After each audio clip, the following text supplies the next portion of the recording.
Good evening and welcome to the Tuesday, September 10th, 2024 regular business meeting of the Olympia City Council. For the record, we have a quorum with all council members present, and Councilmember Cooper is joining us remotely this evening. So with that, I need a motion to approve this evening's agenda. So moved. Second. All those in favor of the agenda signify by saying aye. Aye. We have an agenda. So that takes us to our first item this evening, item 2A, which is a special proclamation recognizing National Service Dog Month, to be read by Councilmember Parsley. Thank you. It's my pleasure to read this proclamation. Whereas Canine Companions is a nonprofit organization that enhances the lives of people with disabilities by providing expertly trained service dogs and ongoing support to ensure quality partnerships. And whereas Canine Companions and their service dogs empower people with disability to lead life with greater independence by providing best-in-class training, ongoing follow-up service, and deeply committed community of support. And whereas we believe in the joyful transformation of the power of the human-canine bond, and whereas National Service Dog Month aims to educate our community about the benefits of service dogs and the laws protecting them, and whereas in the state of Washington, 1 in 8 adults have a disability, and only 16,000 service dogs from accredited training programs exist nationwide. Whereas in the city of Olympia continues to work towards becoming an inclusive community in which all citizens and their service dogs are respected. And now therefore be in recognition of service dogs and the adults and children with disabilities in our community, the City of Olympia Council does hereby recognize September 2024 to be National Service Dog Month, and encourages all community members to celebrate service dogs and be respectful of the rights to access and safety afforded to the adults, children, and veterans who lead a more independent life because of their assistance. Signed in the City of Olympia, Washington, this 10th day of September 2024, Olympia City Council, Dante Payne, the mayor.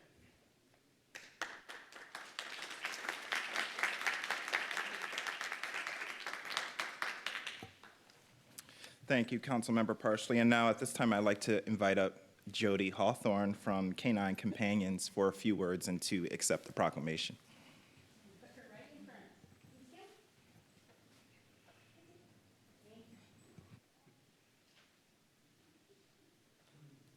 September is National Service Dog Month, and I am here with Service Dog Days to thank you for the recognition and talk briefly about the amazing work that service dogs do in our community.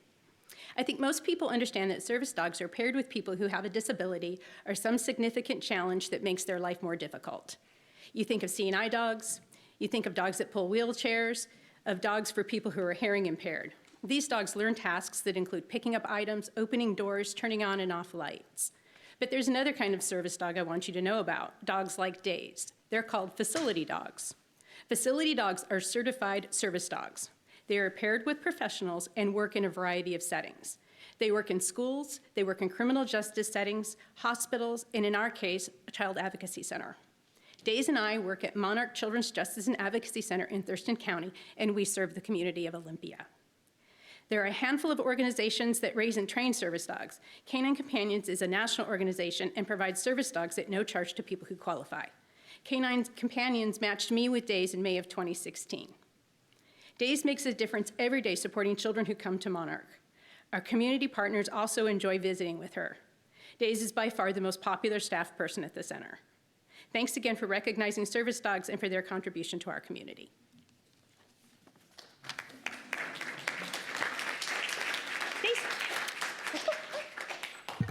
Thank you, Jody. Any comments from the council? Councilmember Parsley. Of course, you know the veterinarian up here would have to say something. I learned early on that service dogs have been in the United States since 1910 was the first one that was brought over after it had been trained in Switzerland as a seeing-eye dog.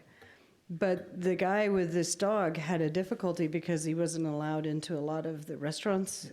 He had to petition for his apartment in downtown New York City to even allow his dog. So it's been a long journey. And you can correct me if I'm wrong, but my understanding, because I work with a group called Battle Buddies, which provides dogs to veterans who have suffered either from post-traumatic syndrome or life-changing injuries from the war. It's about $25,000 to $30,000 to train a dog, to bring it as a service dog. And there's not every dog in a litter is going to make it to the end. And these dogs, this is their life. If you separate them from the person they're supposed to be helping, they get very nervous. So Days, thank you for what you do. And thank you for using a dog in your service. I appreciate that. Well said. Any other comments from council? I do just want to point out, I think this might be the first time that we're recognizing this month. So I just want to call attention to that and thank you for bringing it to our attention so that we can recognize it going forward. So thank you. Absolutely. Would you like to come forward for a photo with the council? bet. Yes.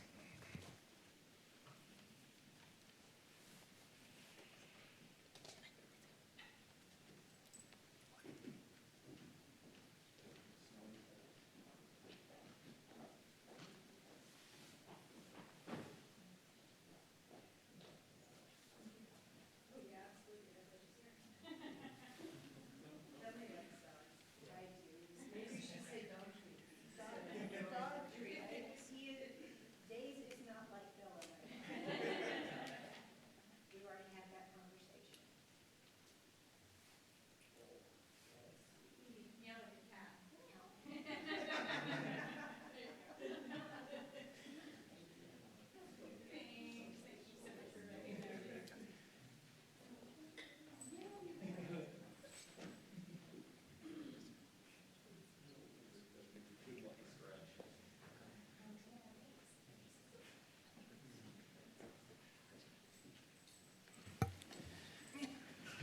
It's always nice to have animals in the chamber whenever we can.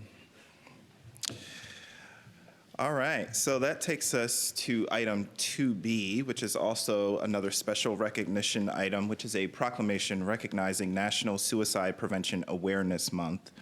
And we have a shared reading amongst the council for this proclamation, beginning with Councilmember Madrone. Whereas September is known globally as Suicide Prevention Month, the National Suicide Prevention and Action Month proclamation was created to raise the visibility of the mental health resources and suicide prevention services available in our community. And whereas the goal is to start the conversation about mental health and the impact of suicide to help remove the stigma and help connect people to the appropriate support services. And whereas nearly 46,000 people died by suicide across the United States in 2020, and approximately 1.2 million Americans attempted suicide in the same period. And whereas 72% of communities in the United States did not have enough mental health providers to serve residents in 2021, according to federal guidelines. And whereas, according to the American Foundation for Suicide Prevention, in 2020, suicide was the 10th leading cause of death in Washington state, and the second leading cause of death among individuals between the ages of 20 and 34 in Washington state. And whereas people who lose family, friends, coworkers, neighbors, and community members are also significantly impacted. This can include depression and anxiety, physical complaints, irritability and rage, avoidance, detachment, guilt and shame, and traumatic stress disorder. And whereas in 2021, CDC data showed increases in suicide rates amongst Native American, Black, Latinx, Hispanic people, revealing how structural racism and social health and health inequities among the other factors may negatively impact the mental health and suicide risk of historically marginalized communities. And whereas community members in crisis can call, text, or chat the 988 Lifeline from a cell phone, landline, or voice over internet device and be connected to a trained counselor at a 988 Lifeline Crisis Center, Lifeline is free, confidential, and available 24/7, 365 days a year. And now therefore be it resolved, the Olympia City Council does hereby proclaim September 2024 as Suicide Prevention Month in the city of Olympia and encourages all community members to take the time to understand the importance of mental health education and recognize that taking care of ourselves and others includes taking care of mental health. Signed in the city of Olympia, Washington, this 10th day of September 2024, Olympia City Council, Dante Payne, Mayor.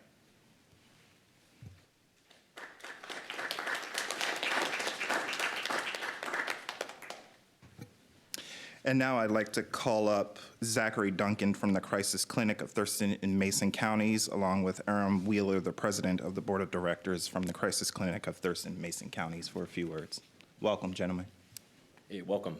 Thank you sincerely for having us here to accept this proclamation and to highlight this issue of suicide awareness and the many, many people, not only who are struggling with this issue today, but who have lost their lives for so many years of this issue just going unnoticed, right, and untreated for the folks who are suffering. So again, my name is Zach Duncan. I have a master's in social work from the University of Washington, and I've been involved with the Crisis Clinic of Thurston and Mason Counties for just about 10 years now, and have been executive director for 2. I'm here coming to speak on this issue, both as someone who has worked and volunteered my time over the last 10 years in support of people suffering with this issue, as well as someone with lived experience. I want to remind everyone that suicide is something that affects people far beyond those who are just suffering. This is an impact that is made on friends, family members, people that we may have gone to school with or worked with, people that may have lived in our community, our neighborhood, attended our local shops, coffee stations, whatever, right? Suicide continues to be a top leading cause of death in the U.S., with over 50,000 deaths attributed to suicide just in 2022, with over 16 million people who reported attempting suicide. This does not account for the people who did not report that, did not receive treatment for that, and for the tens of millions who are struggling with this issue right now in this community. A recent census from 2021 on youth risk behaviors showed that over 10% of high school age kids, grade 9 to 12, had reported attempting suicide at least once in the last 12 months. It's shocking to me, right? Data shows that while some communities, such as particularly American Native communities, are disproportionately impacted by this issue, the reality is that people of all communities are at risk of severe depression, mental health, anxiety, trauma, and anything else that leads to this issue of feeling so helpless that someone is considering taking their own life, right? The reality is that those struggling with depression, mental health, or substance abuse, and issues that directly relate to suicidal ideation are generally doing so silently, and often with the belief that help does not exist for them. This is something that I hear almost every single day when I pick up the phone and work with callers at the Crisis Clinic. While only a small percentage of the Crisis Clinic's calls represent active situations involving immediate danger, where we get emergency services involved, over 30% of our callers report struggling with issues such as housing, right? Or lacking a safe place to stay just in general, right? Over half of our calls have to do with various levels of mental health or substance abuse crisis, right? These issues are intertwined and are directly connected. When someone is unable to meet their own needs or to utilize a support system or to access resources, that person continues to be isolated, alone, and in a place of suffering with this affliction. The more we are able to address all these acute and connecting issues as a community, the better we can support protective factors to keep people who are struggling on the journey of recovery, rather than escalation into further isolation with a real risk of losing more lives each and every day without concerted efforts to reach people who are falling through these cracks in our society. We urge the City Council to continue addressing this issue with significant focus and to, where possible, ensure local funding and resources are made available in reaching the agencies that are doing this work and ensuring that people have the availability to receive support each and every day. Thank you. Well, Council, my name is Aaron Wheeler. I'm the board president. I've been with the Crisis Clinic since 2018, And before joining the crisis clinic, I didn't even know the term self-care. That was something that, and since the pandemic, I think that's a term that everyone has learned. And luckily, on a federal level, we are seeing improvements towards trying to address people with these issues with the 988. But the reality is 988, it's not going to be a catch-all. Crisis Clinic has been in the community for over 50 years now. And you know, as Zach said before, the majority of our calls aren't suicide related, but being able to help people before they get to that moment, or at least just knowing that there is someone on the other line 24 hours a day, for some people can be that that benefit and that prevention towards suicide. So we just implore everyone, you know, it's not just going to end at providing a service. It's going to take everyone in the community to be open-minded and get out there and volunteer and get out there and just make sure that people on the left and right are doing okay. So we appreciate that you making light of this you know, issue that this country is always going to deal with, and we're honored to be a part of it. Thank you. Thank you very much. And I have the proclamation here signed for you Wonderful. to present. Any questions from council? All right, seeing none.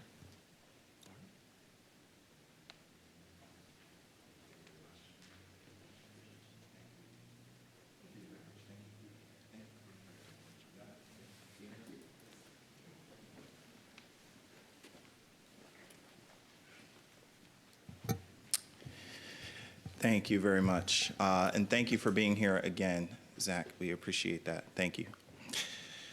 All right. So that concludes special recognition for this evening. And we will now move on to public comment. Looks like we do have 2 people signed up in chambers this evening. So we will start with just a few housekeeping rules. You have a clock to my right, your left, indicating 2 minutes of time for your comments. If you do not finish your comments, feel free to email them to us. There is a box here on the podium with your green, yellow, and red lights. The green light indicating that your time has begun. The yellow light indicating your time, you're about 30 seconds remaining in your comments, and the red light indicating that your time has expired. If you do not finish your comments, feel free to email them to the City Council. We are in an election season, so please refrain from mentioning or expressing your support for or opposition to a candidate or ballot measure this evening. And with that, I'll turn it over to the Mayor Pro Tem. Thank you, Mayor. So tonight we have 2 signed up for public comment. First signed up is April Miller, followed by Alex Clark. And you can go ahead and start when you're ready, and your time will start. Good evening. My name is April Miller. I'm a food service worker and an organizer with the Olympia chapter of the Democratic Socialists of America. I wanted to speak to you today after having spoke to the last Finance Committee meeting about the need for the council to pass a full Worker Bill of Rights package as proposed by organizations of the working class and the labor movement, such as UFCW 367, the Thurston Lewis Mason Central Labor Council, and of course, DSA. So I wanted to speak to my personal experience a little bit.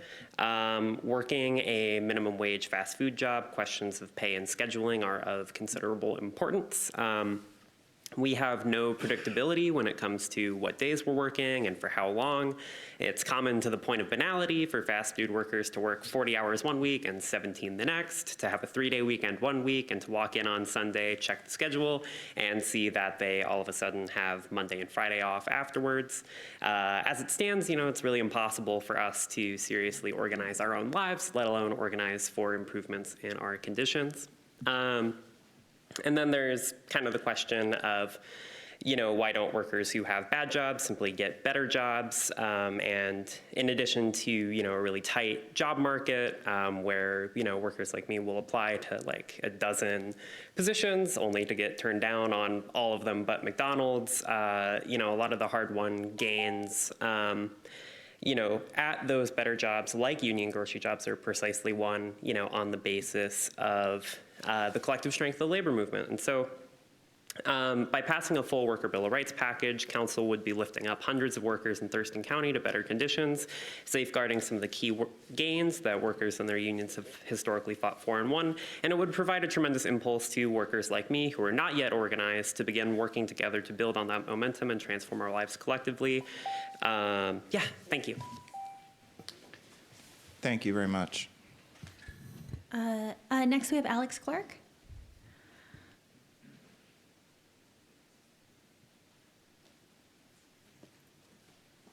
Hey, Council. My name is Alex. I work over at Department of Enterprise Services. I make mail for a living, 2 blocks that way. I heard what was going on with the Worker Bill of Rights. They have a bunch of good stuff in there, and it's easy to just let the good stuff pass by and be like, that sounds nice, that sounds nice. The one thing that really stuck out for me and reminded me of working in a box store that has a primary color and a tool rental center was the 2-week scheduling notice. I recall very distinctly with about 3 days notice from the department supervisor, to no fault of his, being told that I need to close at 11 on one night and open at 6:30 on the next. And I thought that that was just something you had to deal with in work. And I think it's inspiring to see that that may no longer be the case. I guess that's it. Thank you. Thank you. With that, that concludes in-person public comment, and my understanding is that there is no one signed up virtually, so I'll hand it back to you, Mayor. Thank you very much, Mayor Pro Tem. Any questions or comments from the council? Councilmember Parsley. Just for those who are listening, the Finance Committee meeting will be meeting in person. Was that next Monday? Did I get the dates right? Yeah. Yeah, my days are a little bit mixed up right now. And we will be having a discussion on some portions of this conversation due to a referral from our council member, Jim Cooper, and we'll be starting to flesh out some things. So if you want to come listen, that's what I would welcome you to. Mayor Pro Tem Nguyen.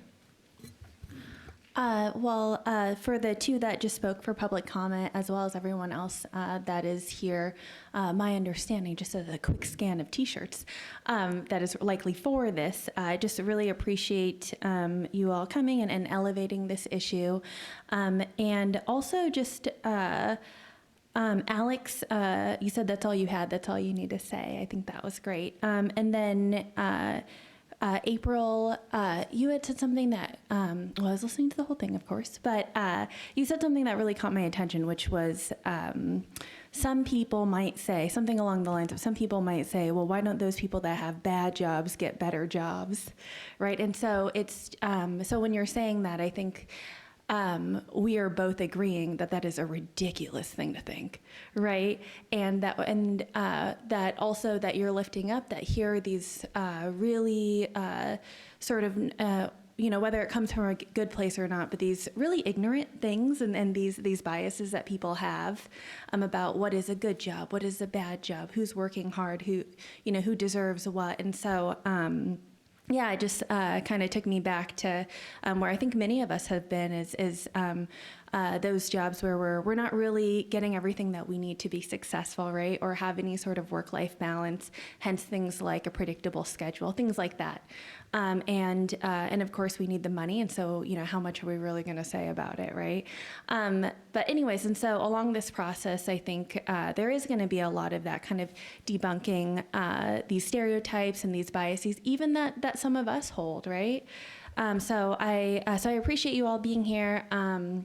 And then also, I appreciate my colleagues that are having a really intentional effort working on this. And then, of course, my understanding is we all, at the very, very sort of basic minimum, is that we understand that this is important.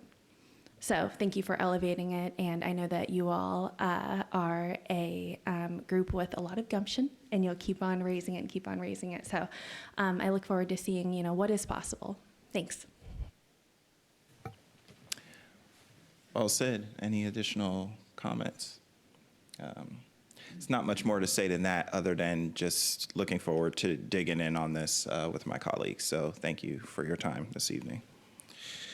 So with that, that concludes public comment, and we will move on to adoption of the consent calendar. But before we do, I am tracking a requested pull from Councilmember Vanderpool, item 4D, which is an approval of a resolution authorizing an agreement with Berger Partnership, complete Phase 1 design at Yelm Highway Community Park.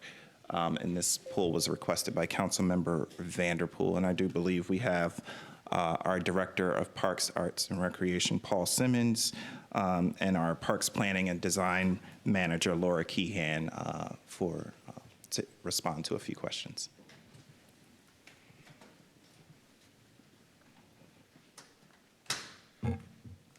Thank you, Mayor Payne. And the questions came from Councilmember Vanderpool. Did you want to ask the questions first? And for the record, Paul Simmons, Parks, Arts, and Recreation Director, and then Laura Keehan, our Planning and Design Manager, right here with me.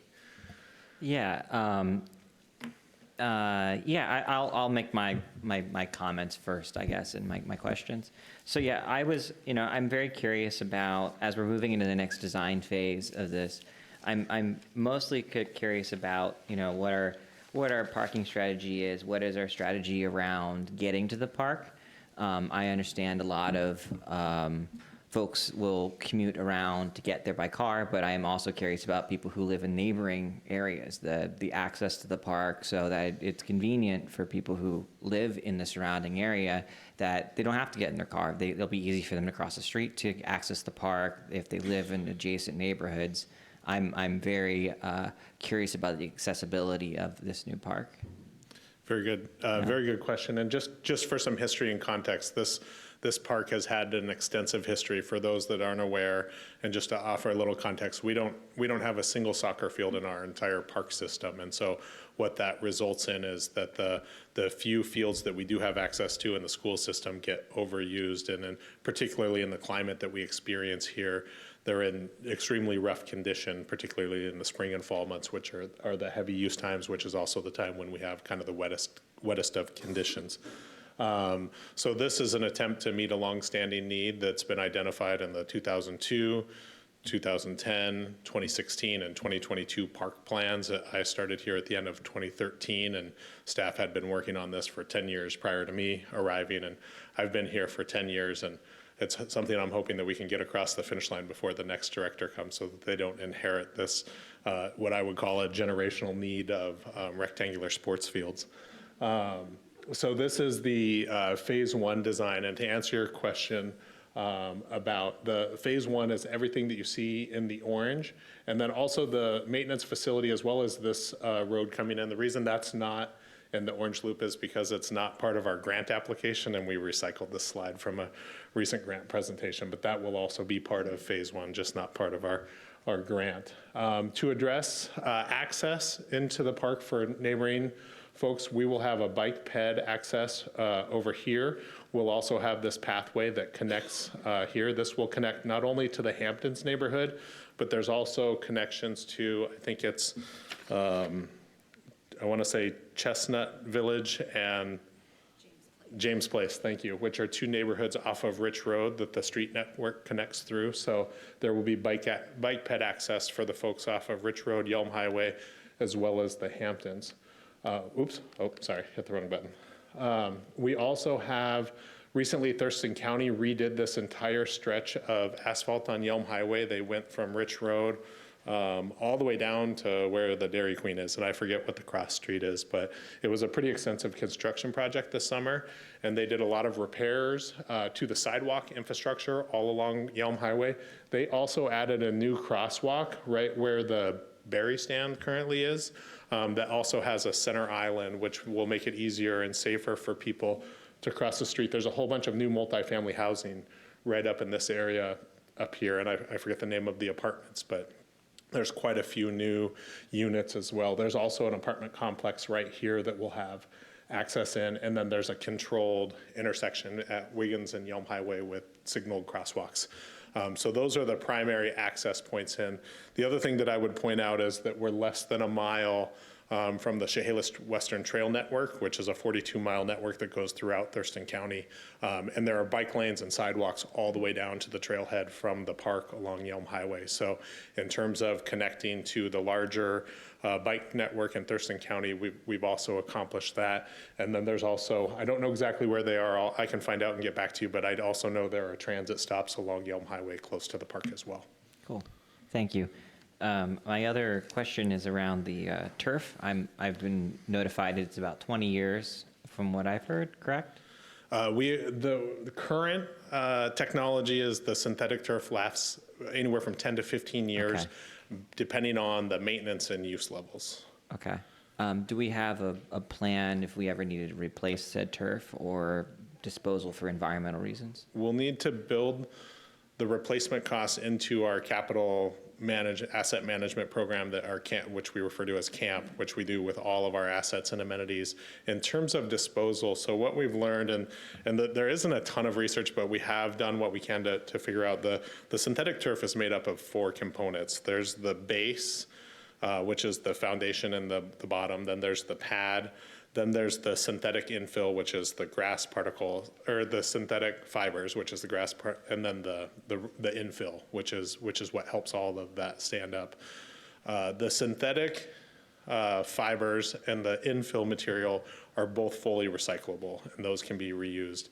The base is good for 25 years and can last through multiple cycles. The pad, we weren't able to find a definitive answer on that, and that's something we're going to continue to look at. But what we do know is that every year the technology gets better and better, and they're finding more and more ways to reuse materials so that it's not all ending up in the landfill and that we're not. There's also been, and I don't have the data on it, but there's a lot of studies that, with synthetic turf, you're not running mowers multiple times a week. You're not, and so there's a lot of carbon savings by, assuming you're using gas-powered mowers by having the synthetic turf. You also don't need fertilizers, and our parks are pesticide-free, so we would avoid using those to the extent possible anyways. But, you're not putting chemicals on to green up the grass. You're not there is some maintenance that's required, but it's significantly less than what's required for a natural grass turf. And then you also get double the use from synthetic turf in terms of capacity, because what normally would become unplayable due to weather conditions, you can play into December and even January on synthetic turf fields. Cool. Thank you. Thank you very much, Paul. Any additional questions or comments from the council? Seeing and hearing none. Councilmember Cooper, I can't see you, so I just want to make sure he doesn't have any questions or comments. No questions. All right. Move approval of the consent agenda. Second. All right, we have a motion and a second to adopt the consent calendar. All those in favor of adoption of the consent calendar signify by saying aye. Aye. Aye. All right, consent calendar is adopted. Thank you. All right, so that takes us to our first item, business item this evening, item 6A, which is approval of the 2024 Percival Plinth Project People's Choice Award. And here to present to us this evening is Valerie Roberts from the Armory Building, who is the Armory Building Manager, and also Kathy Dorgan, our chair of our Olympia Arts Commission. So good to see you both again. Hello. Good evening, Mayor Payne and members of council. For the record, my name is Valerie Roberts. I am the Armory Building Manager for the City of Olympia Parks, Arts, and Recreation, and I'm filling in for our Arts Program Manager, Stephanie Johnson. And I'm here today with Kathy Dorgan, behind me, the chair of the Olympia Arts Commission. Tonight, we're pleased to present to you the recommended sculpture for the Percival Plinth Project People's Choice Award. Oh, it's a very good button. Okay. Now in its 14th year, the project begins with sculptures selected to be exhibited on Percival Landing every year. Part of the project is the People's Choice Award, where one sculpture is selected for purchase by the city based on public vote. After a year-long exhibit, All loan sculptures are returned, and the People's Choice winner is typically displayed at City Hall for a year before being reinstalled at another Olympia location. This will leave the plinths open for a new exhibition year and a new opportunity for the community to select the People's Choice Award winner. Okay, so 2024 project highlights. In February 13th, 2024, City Council approved 17 sculptures recommended by the Arts Commission for the Percival Plinth project. Works were installed in late June, followed by the People's Choice Award public voting period of July 1st through 30th. For the 2024 Percival Plinth Project People's Choice Award, 661 ballots were received during the voting period. A community celebration was held on Percival Landing on July 13th with live music and cold popsicles, which was good because it was hot that day. We received positive feedback about the 2024 exhibition. This year's voting was very competitive, and we very much appreciate the participation of all the exhibited sculptors. You can see we had 17, and then we had a high participation in voting, and it was a good spread, which means that we had a lot of really wonderful pieces people very much enjoyed seeing. And with that, I'm going to hand it over to Kathy. The fun part. I am excited to share the voting results for the 2024 People's Choice Award. Ready? In third place, honorable mention goes to Axel the Pelican by Eileen Lagasse. So cute. Runner-up was The Dungy by Jennifer Strassel. And the People's Choice recommendation is Ember 2 by Karen Sixkiller. Voters for Ember 2 appreciated the importance of respecting and recognizing everyone in our community, the composition of the sculpture, and the origin of the story of bringing light. Based on results of the public vote, Ember 2 by Karen Sixkiller is the Olympia Arts Commission recommendation for the 2024 People's Choice Award. The action before you is to move to approve the recommended sculpture for the People's Prize Purchase Award. Thank you both so much. Any questions or comments from council? Councilmember Gilman, followed by Councilmember Vanderpool. First, I want to appreciate how spread out the voting was, that it's just been a gorgeous walk to go through the plinths this year, and how amazing that there were many favorites this year of sculptures. So I appreciate that. And I wanted to call out one line from the artist's statement, that grandmother spider is a reminder of the importance of the small, to recognize and respect everyone in the community. I thought that was really touching and a beautiful story to go with the sculpture this year. Councilmember Vanderpool. I was there that the day that the votes started, and it was a hot day, and yet people were still out voting, and people were touching the metal during the heat, which is not a good idea. But yeah, I have to say it was wonderful to have. We had artists out, or the artists, but they also had live music at several points, which was pretty awesome. I will say though, every vote does count, so. Every year you should vote. There's only 3 votes this year between the runner-up and the winner. I mean, that's pretty close. So I have to say every vote counts. Just best example. Thank you.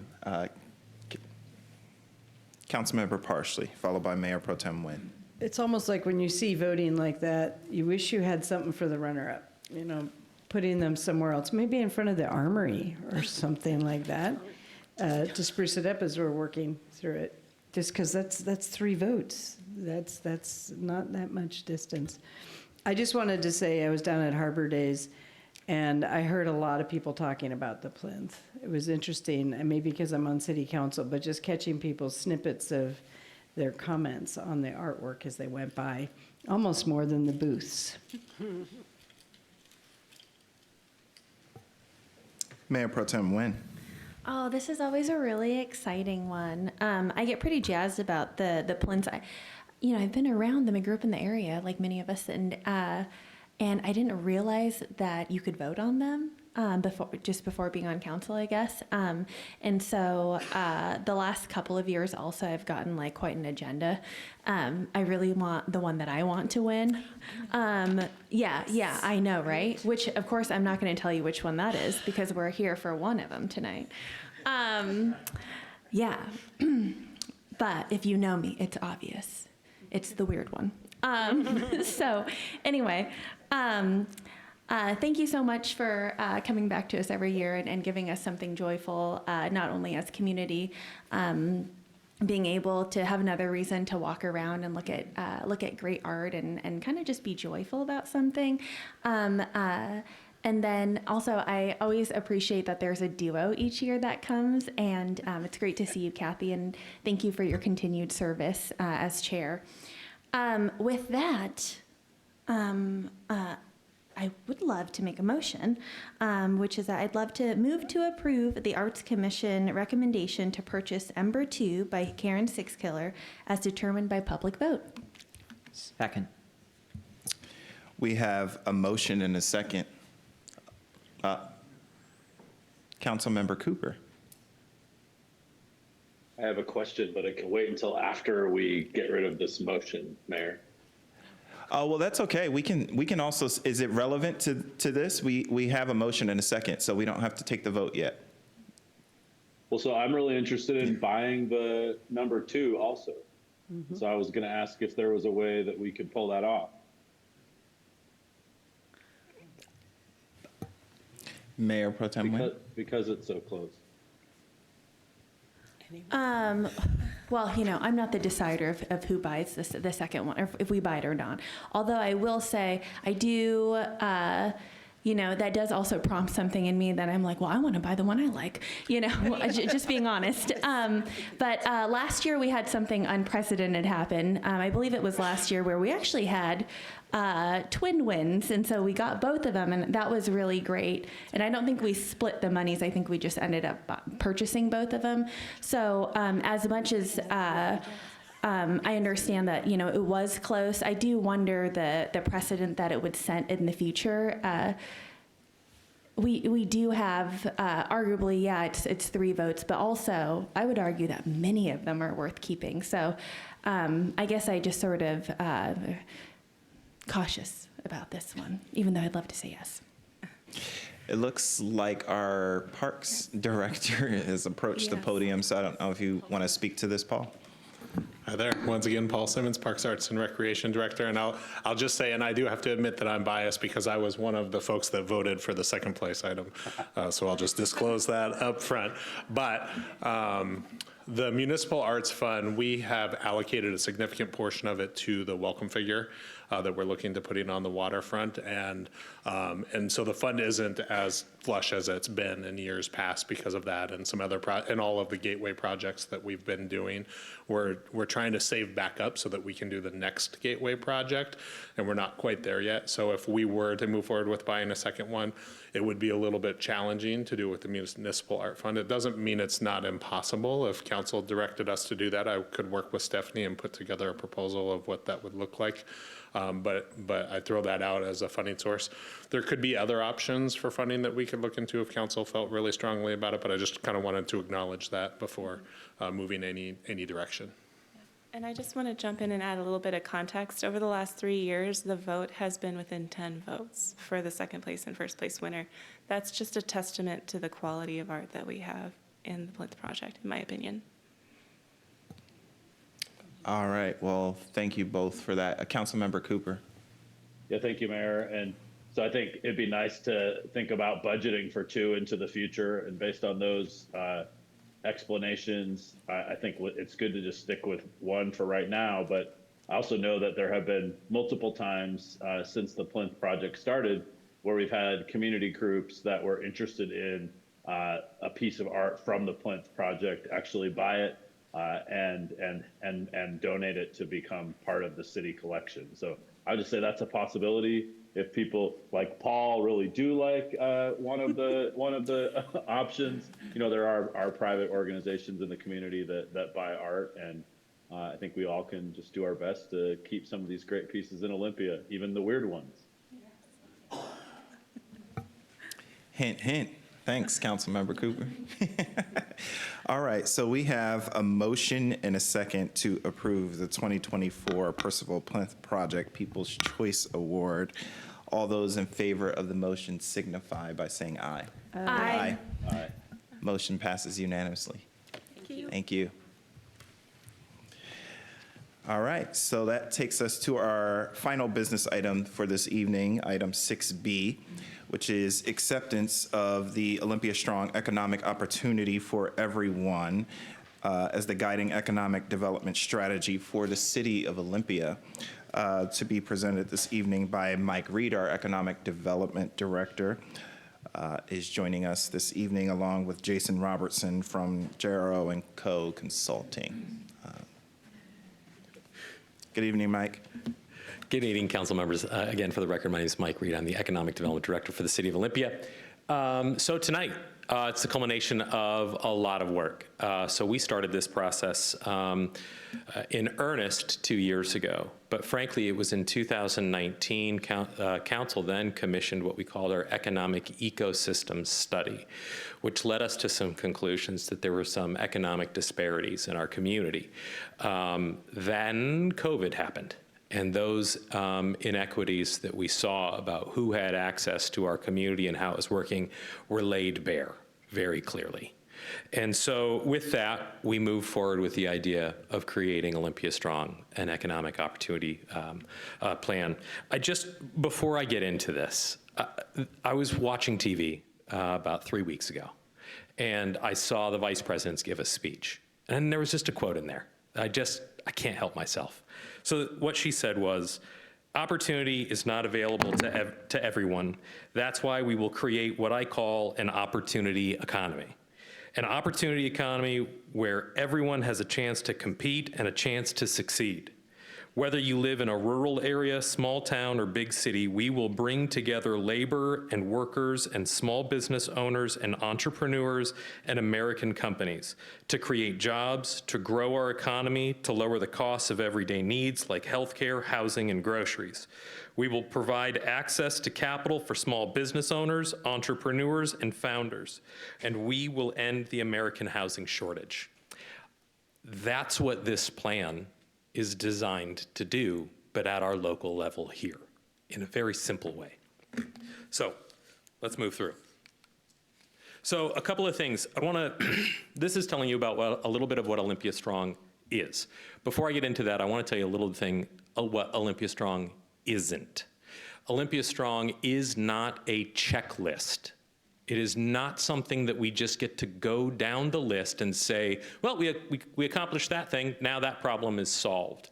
We are trying to bend the curve and the arc of poverty and the access to economic opportunity. It is not a one and done situation. We are reframing the way that we think and how we do economic development and why we do it here. So it's not hey, we accomplished that, move on to the next task. These are things that we will fold into the why and the how of how we do business here. It is also not a funding slate, and I'll talk about that later. A lot of this is relying on partner organizations and the work that they are doing and amplifying and elevating the resources that are already existing in our community. So what is it then, if that's what it's not? This is a very people-centric plan. So this is recognizing that typically economic development historically has focused on land, labor, and capital. We're gonna recruit some business to come here, and if that business comes here, then there'll be jobs for our residents and everyone will be happy. That model doesn't work, and especially I don't think it works in Olympia. If just simply adding more jobs solved all of the problems, we wouldn't have any problems here. We have 50,000 jobs in Olympia and only 22,000 Olympians that are of that working age. It's a little bit more complex. We have to understand the needs and the whys behind it. This is about talking about facilitating pathways to economic security for our residents.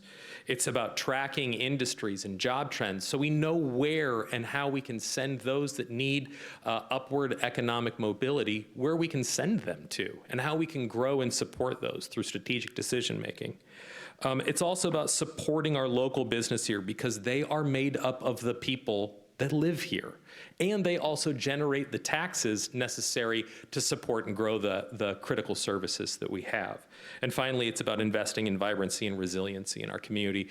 Economic development has been turned on its head in the sense that if you are not a community that is investing in that livability and lovability, you're missing the boat. Investment goes to where people want to live. And if you aren't creating a place where people want to be and where they can thrive, you're gonna miss out.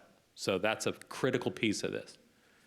As attached to the packet is a copy of the plan. I am not going to go through the plan page by page tonight. I did want to highlight, and you can see there, this is just the table of contents that is on the side, just so that members of the public, they can kind of see what's in the plan if they want to pull it down and take a good look at it. But so to just sort of move through very quickly, what is in the plan? It's some context that provides some background as to why we went this route and the vision behind it. Our engagement approach, I'm going to talk about that on the next slide, as it was significantly different than other approaches that we've taken before. We had some summary of that findings of that engagement that we had heard. It also then coalesces into, we got an understanding of what's working. And then we got an understanding what might not be working and where are there persistent challenges, both for our residents and the community at large. We then moved into, okay, so we heard you. Now, what are those pathways that we can take? I'll touch on those, but there are 4 pathways that we really need to focus our lens towards and our energy and efforts around.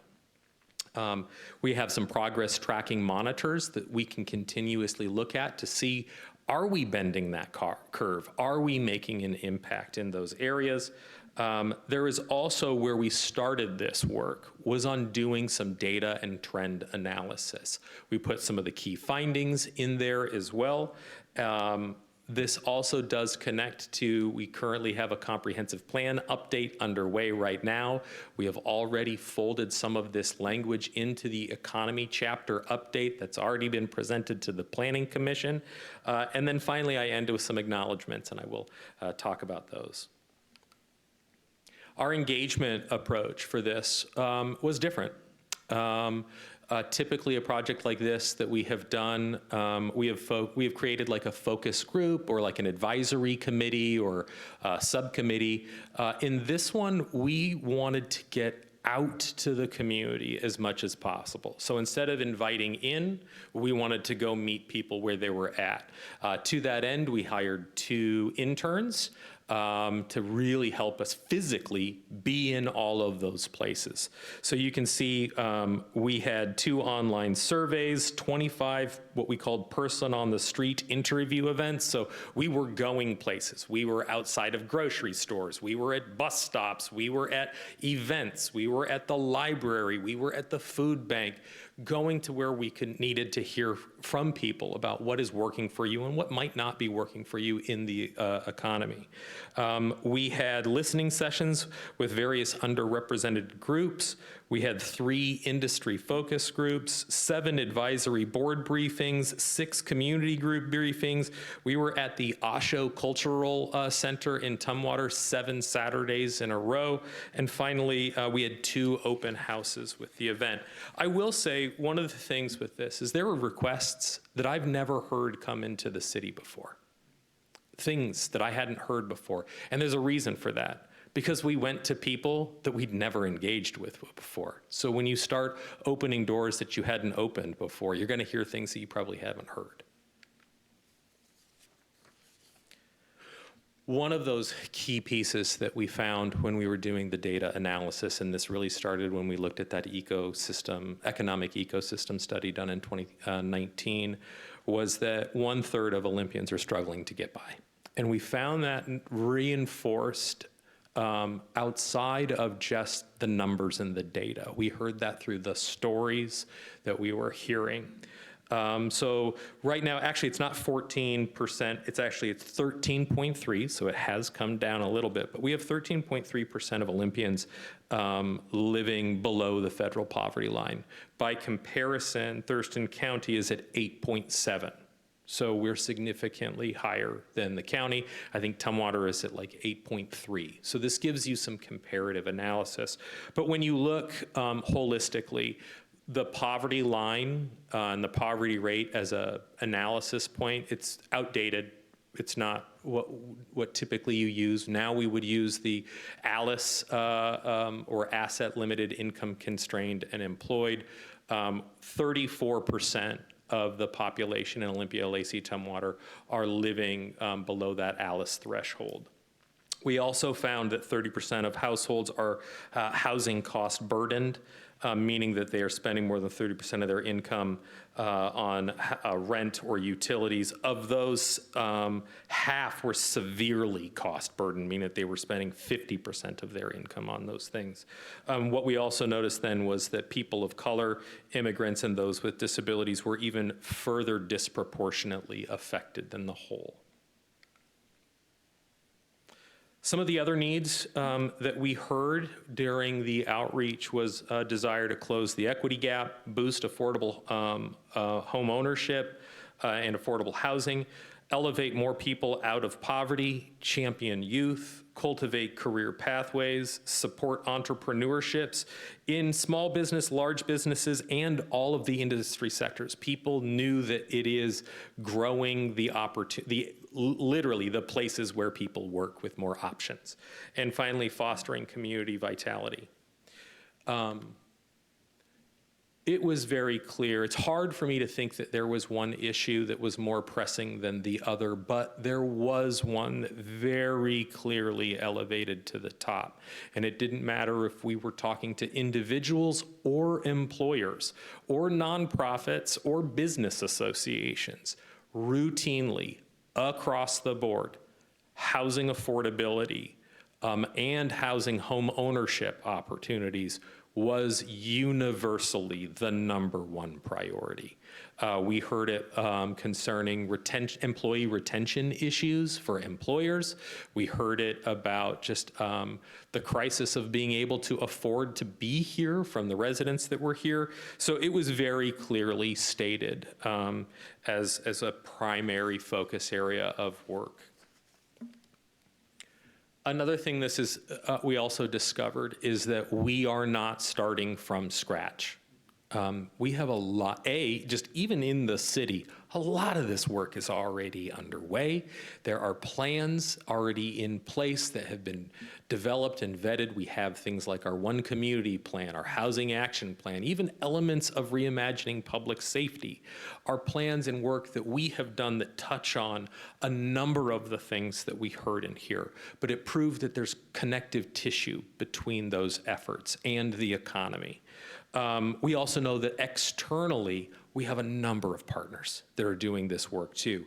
What we heard though is generally in the public, there may be there is a low knowledge of some of the existing programs that are assistance-based for residents in our community. So the number of folks that knew all of the tools available at the food bank, or Timberland Library, or other service providers wasn't at the level that I think that we thought it really should be with the number of people that need assistance.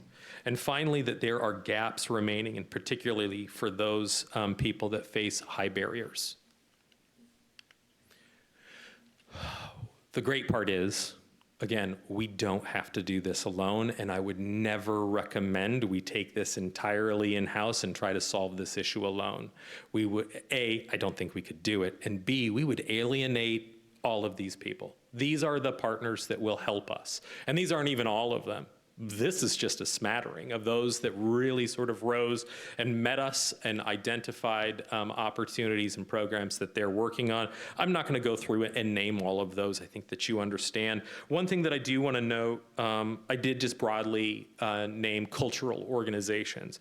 I look at our Asian Pacific Islander Coalition, Osho Cultural Center, CLO. Those are mechanisms and groups that are, they're doing this work for those, but they're also a mechanism for us to reach more people through those organizations as well. So what we have in this plan, and we called them pathways in the plan, but there's proposed initiatives. And these are really actions that the city can take over the next 10 years. I'll tell you right now, what we need to do 8 years from now is going to look very different from what I'm telling you tonight. It is fluid. But I do think that what we call those sort of 4 focus areas, I feel pretty confident that those 4 focus areas are going to remain the solid 4 focus areas that we should be working towards. The proposed initiatives, those could be changing. How we do those and what we execute, I think that we need to allow for the plan to have some ability to adapt.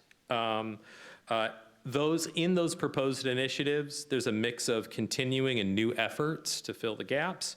There's a mix of programmatic and capital investments. So some are programs or partnerships or investments, and some are things that need to be built or constructed or invested into.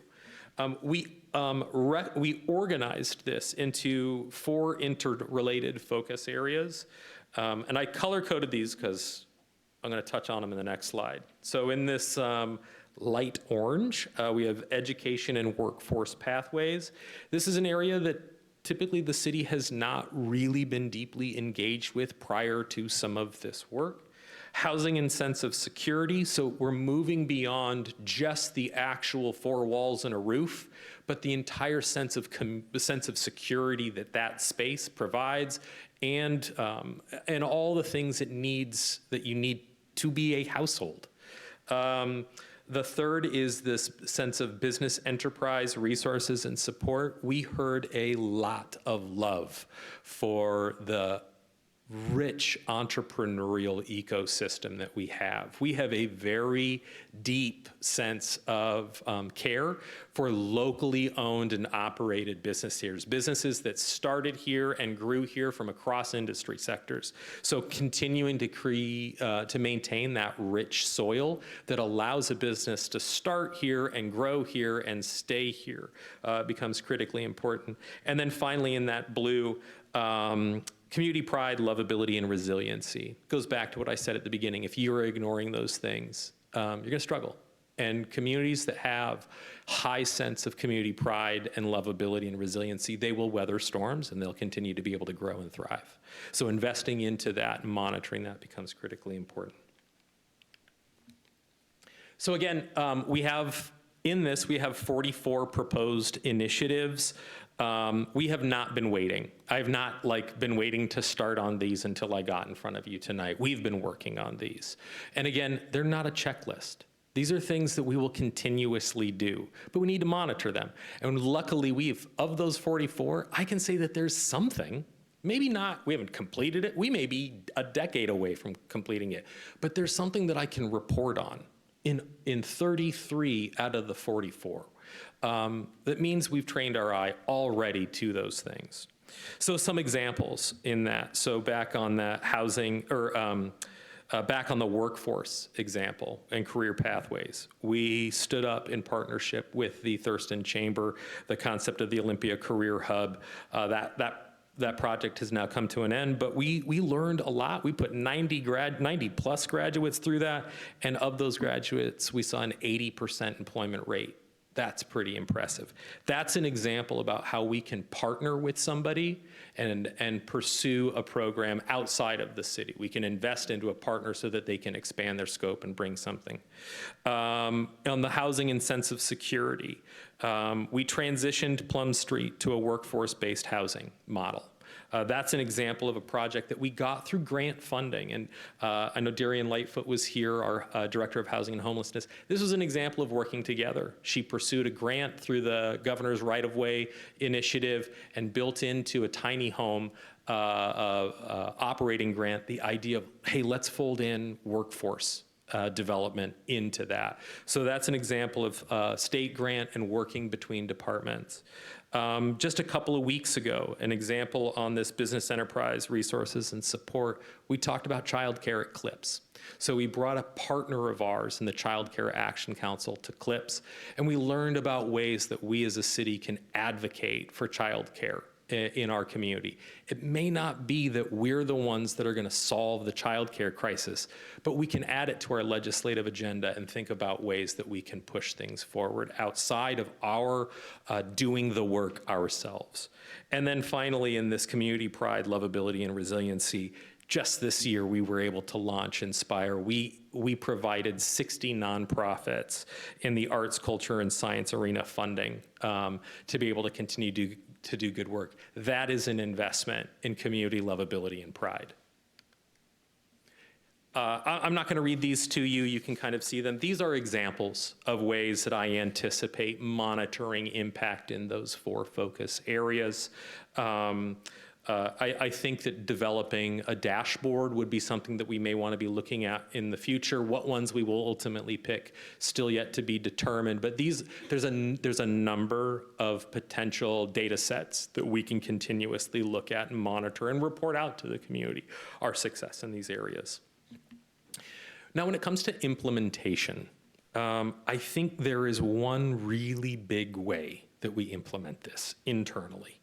And that is that we are continuously working towards framing our city day-to-day efforts and our projects and our impact through the lens of these 4 focus areas. And I have examples. So, I mentioned at the beginning, there's a lack of awareness within our community about some of the resources that we may have. We have a communications channel. We now have a TV channel. We can find ways to push content and those resources that are richly available in the community out to those that need it. So that's how we can have communications lean in to Olympia Strong. We can have human resources, model workforce programs that we want to see the private sector take on, such as internship programs or reentry hiring or apprenticeship programs.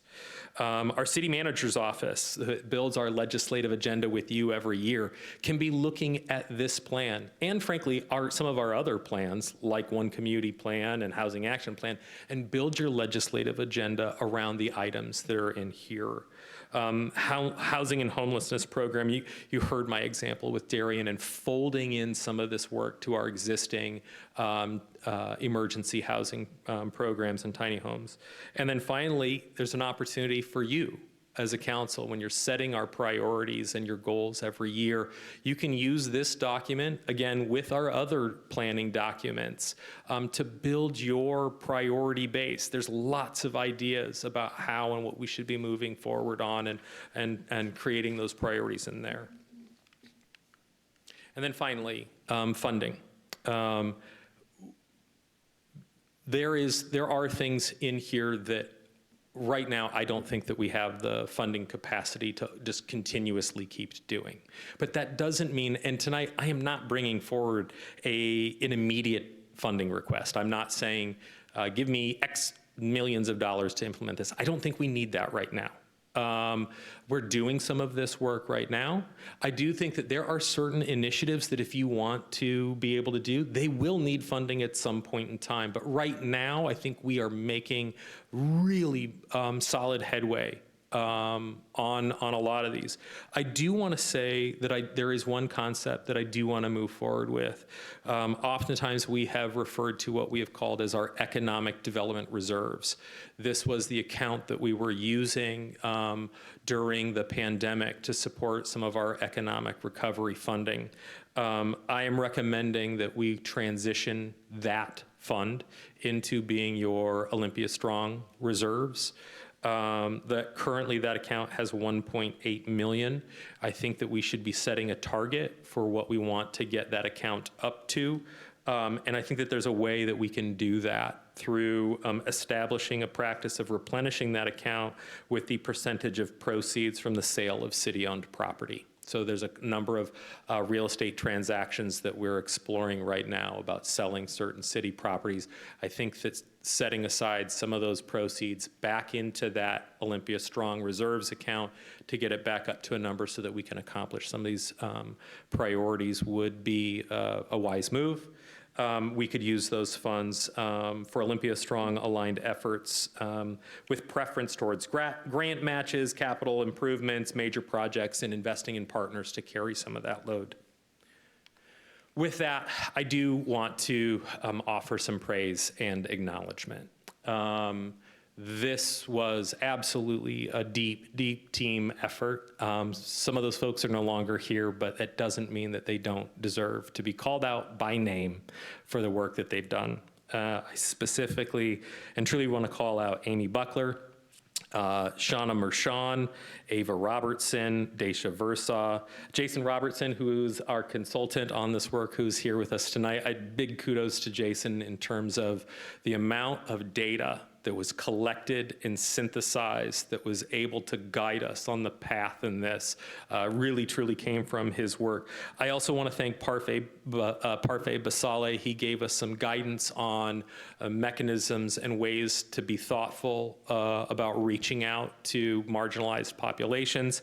And I also want to call Joyce Phillips out. She has helped me immensely in translating this work into an economy chapter update of the comprehensive plan. I also included here a list of community organizations that we did interviews and meeting, and they were also meeting participants that we met with.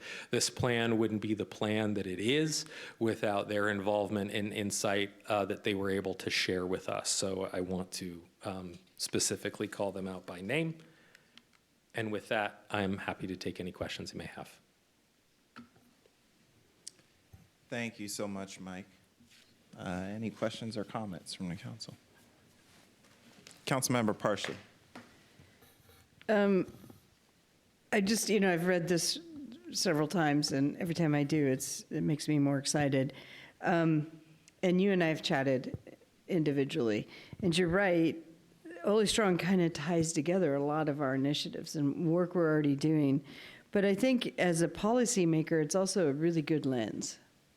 If we're considering something, is this going to further Holy Strong? We have a climate lens, we have an equity lens.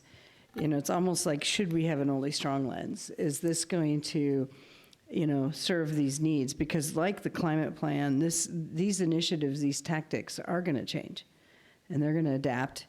And it's going to take us a long time as a marathon. And my two recommendations is, one, I love the idea of transitioning the Economic Development Reserve to the Holy Strong Reserve. I would love to see finance tackle a policy on that. Because that seems like a good place for it, because we do other reserves.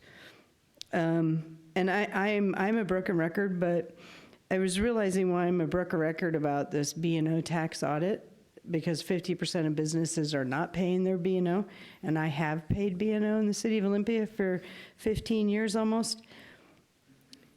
As a taxpayer, to know that that money is going back into the economy makes it easier to pay. So as a business owner who's paying these taxes, to know that it's going into a portion of it that we're going to get excess of running the program and helping the general fund, I would like to see a portion of this get earmarked for some of the work that we're doing with Holy Strong, because I think it's an easy sell to business owners. This is for our economy. This is for the people that work for us. This is making sure that we have happy, healthy employees. It just makes it a little easier. And so, in the coming years, as we realize a potential increase in revenue from the audit program, I really do want the council to have another conversation about that. And where can we put some of that money so that your department can start leveraging it? Maybe working with Darien, maybe working with some of the farm work that Councilmember Madrone is doing and the parks are doing to get food security, childcare. I mean, just, give you money to go to a partnership and go, here, we've got 30,000, you know, let's put together, you know, Journey to Jobs permanently, that kind of thing. Those are my comments, and when we're ready, I'd love to do the motion. Thank you, Councilmember Parsley. Councilmember Vanderpool, followed by Councilmember Gilman. Yeah, so when I read through this, and I've been, you know, and looking at, you know, a lot of these plans and how they fit within even my own ideas coming onto council, you know, I think about where we are with the budget right now a lot, and I think about, you know, how do we, I think I've even asked Jay this before, like, what do we do to ensure that after we go through this cycle that we can grow enough economic development, incomes, higher incomes, lower cost of living, so that we as a city are doing better. And so, you know, when I think about it is, when Olympians are not doing well, when they're hurting, us as a city hurt, right? And so when I think about that connection, I think about the fact that, you know, if it's almost like a Keynesian economic theory, where if you invest into a community, you get your taxes back, right? You open up, you invest, you get your multiplier effect, right? Where you go out, you invest. And so to me, I think that where we are right now with the budget and where we are as a city, that creating those lasting investments, which is the things that I'm looking forward to, not just small things that we do once or twice or grants, but things that are lasting effects, right? Like wages increases, like working on our rentals for small businesses, so they're not in trouble and they end up leaving town or they get a increase. So, I mean, I always think about the things that we can do as a city that are lasting, that will come back to help us as a city in our budget. Councilmember Gilman. Thank you, Mayor Payne. First, I wanted to agree with Councilmember Parsley that as a lens for this deep dive and the analysis, especially those charts sort of documenting economic insecurity and inequality in our community, are really a useful look, right? And I appreciate suffusing this work through the comp plan in the economic chapter. I think that's really useful. I'm less clear about the idea of a program, and I'm wondering if you could just spitball for a moment about, you were saying you're not going to ask for millions now, but what, you know, because you're describing, you've cataloged many both external and other city department efforts that are important, and you're giving sort of a name and a lens to look at them. But what would be your Olympia strong, if you had millions, what would be your work? I don't know if I have a canned answer to that. I would say because of the budget state that we are in, I think we have to be honest about part of this is going to be opportunity driven, and that's okay. The opportunities through grants, through leveraging the work of partners for a period of time doesn't mean that we're not implementing this. We are absolutely implementing this.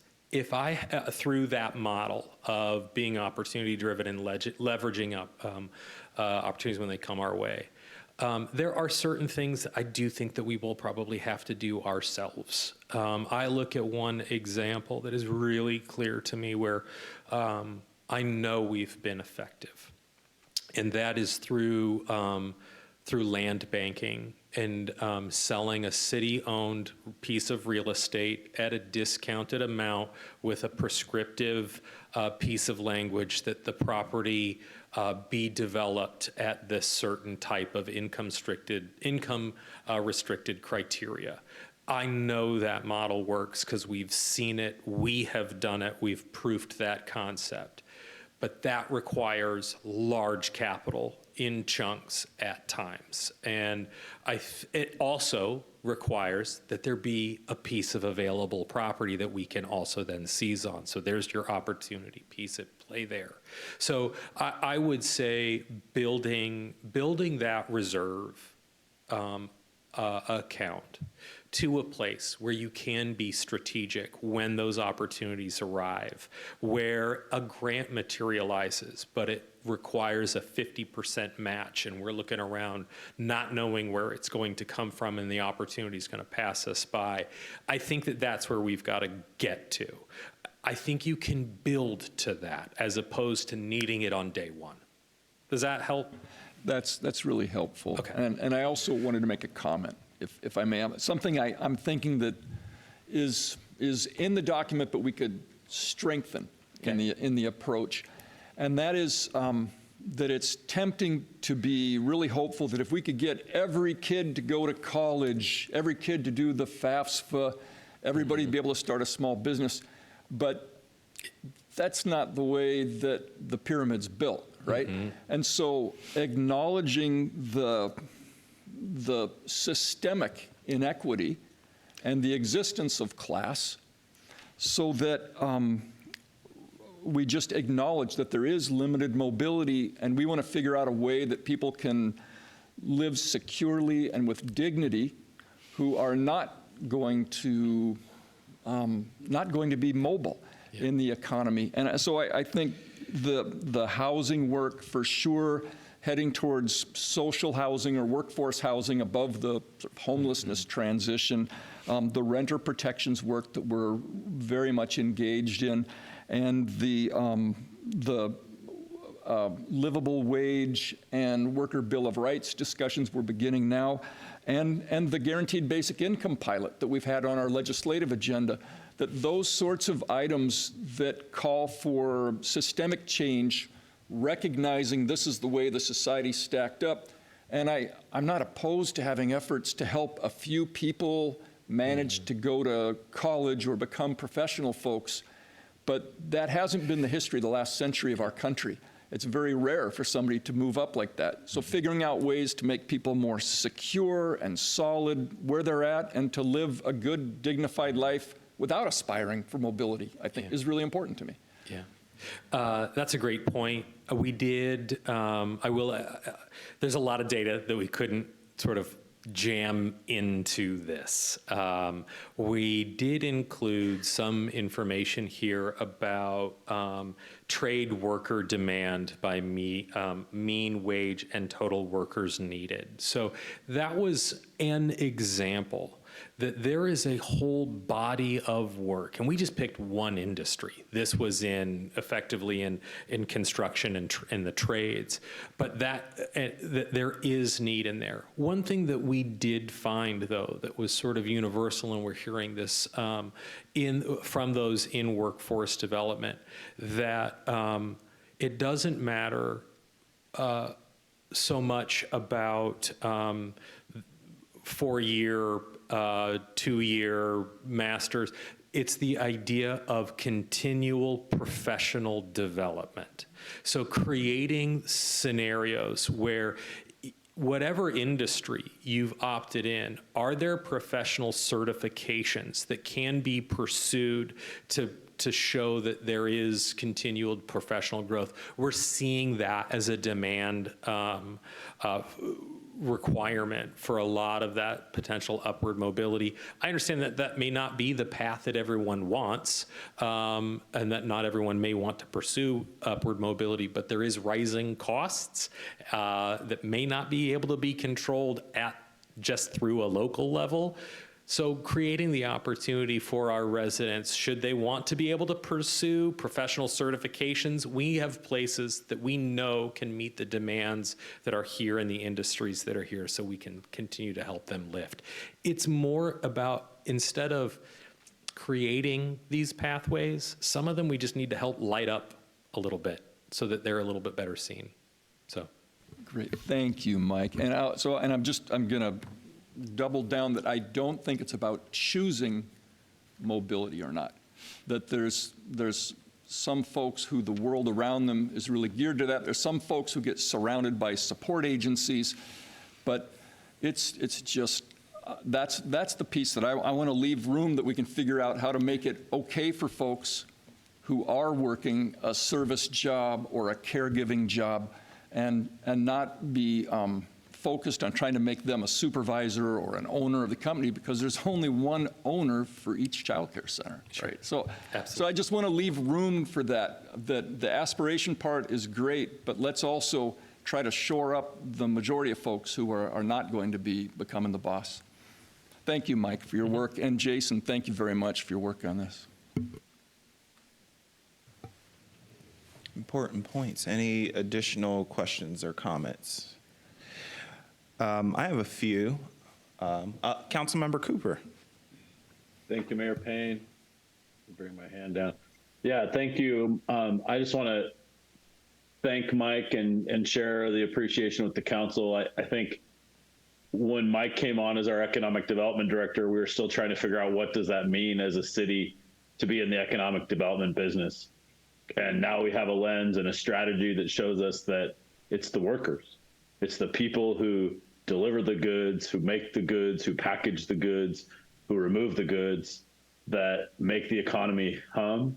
And too many of them are struggling. And that's obvious when we look at how our city can provide services as well. And I also really appreciate the eloquent quote that you delivered from the vice president. My favorite part about that quote and that speech is that housing is now on the national map in a way that it has not been for our entire housing struggle here in Olympia. And so it's exciting to see. I think what you've designed is a strategy that meets people where they are as individuals and as families to find the supports that they might need to, for lack of a better description, tweak around the edges to get them on a better path.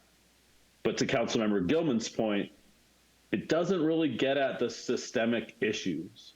Like it states what they are, but I know that, and I think we all know that no matter how many individualized programs we put out there, unless we get to the root of of getting a living wage income for working one job, or the cost of housing, food, childcare, transportation, healthcare, I could go on and on, unless we can lower those costs to make them fit within one job for one family or one working adult, then we have a lot of work to do. And I think I don't want to belittle this work because it's super important. And in fact, there's my day job doing financial stability and mobility work across Washington for the Department of Commerce as a contractor. I've found quite a few pretty awesome programs around the country that are clearinghouses, if you will, or financial opportunity centers where this kind of a menu of opportunities can come together and make real change in people's credit scores, their ability to purchase, their ability to borrow, their ability to put their family on a better financial footing. So it's a yes and to me, but I think it's just important that we use this lens to also look at, can we influence the legislature? Can we influence the federal government? And what's within our power as Olympians to make the struggle easier for the workers in Olympia? So thanks a lot, Mike and Jason, and shout out to Amy too, and the interns that went out and beat the streets for this information, because I love that it's different and I love that it's about Olympians.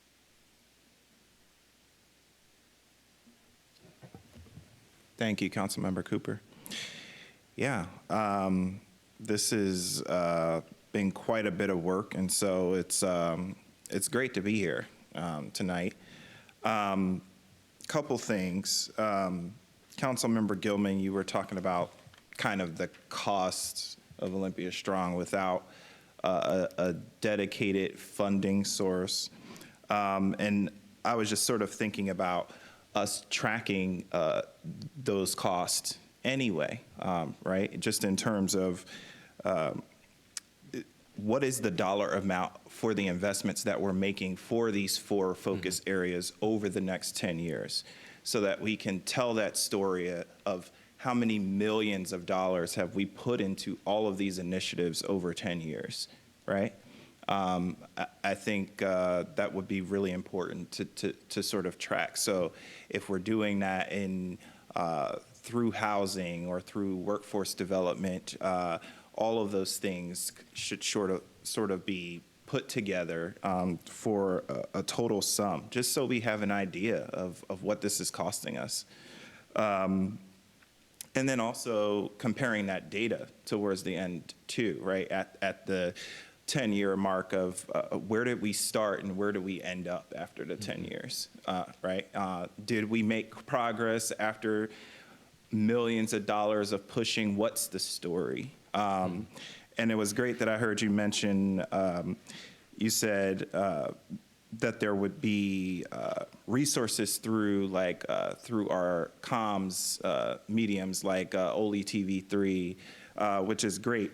But I would even say that we don't want to just share the resources, but we could also share the success stories, right? Like what is happening to people because of Olympia Strong, and getting the community to see that. To Councilmember Parsley's point about, you know, knowing where the money is going makes it easier to pay the taxes, right?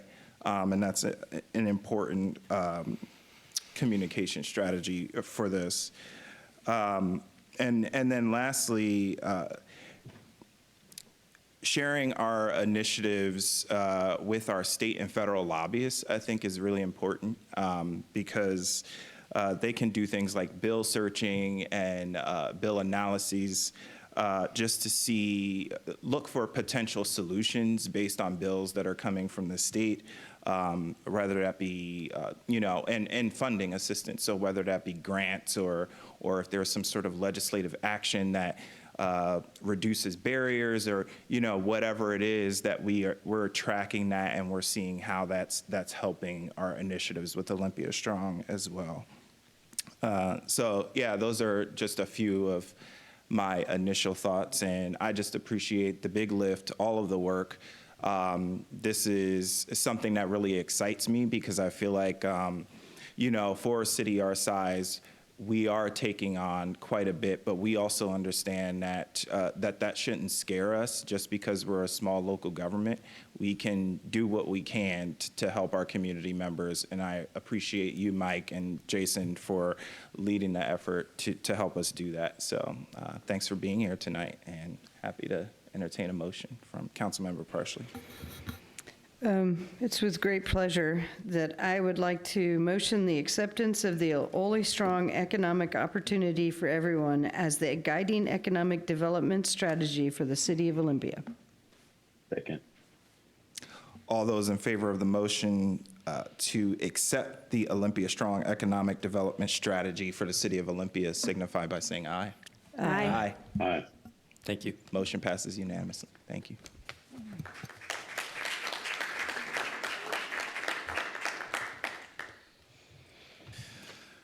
All right, thank you very much. So that takes us to council reports for this evening, and I'll begin with the mayor's report. So there was quite a bit that happened over the last several weeks that we've been in recess as a council, but there are just a couple moments that I want to highlight. I won't go through the litany of things that happened with me during that break, but there's two really important ones that I want to point out, and that is the visit from Mayor Iwane and the Kato City delegation from Kato, Japan. They flew all the way here, our sister city, for just 2 days to spend here in the city of Olympia. They had no other business.